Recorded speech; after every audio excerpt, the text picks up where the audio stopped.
Parlons économie sans stress avec Roland Boa. La politique économique, qu'est-ce que c'est?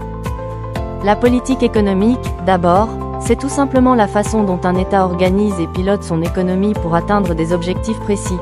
Créer des emplois, limiter la vie chère, soutenir la croissance, réduire la pauvreté, stabiliser le pays. On peut la voir comme le plan de conduite de l'économie.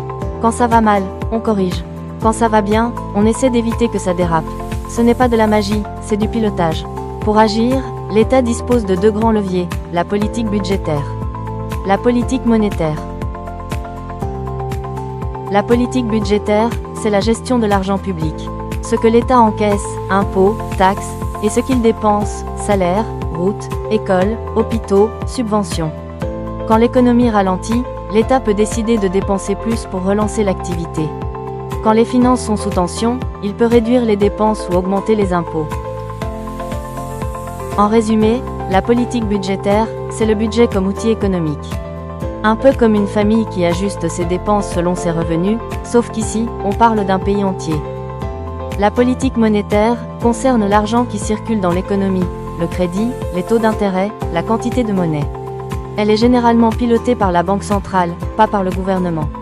Son rôle principal, éviter que les prix explosent, inflation, maintenir la stabilité financière, faciliter ou freiner l'accès au crédit. Quand les taux d'intérêt sont bas, emprunter est plus facile, l'économie respire.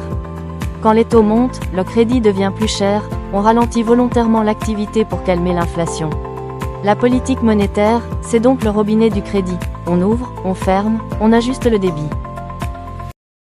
En clair, la politique économique, c'est la stratégie globale. La politique budgétaire, c'est l'usage du budget public.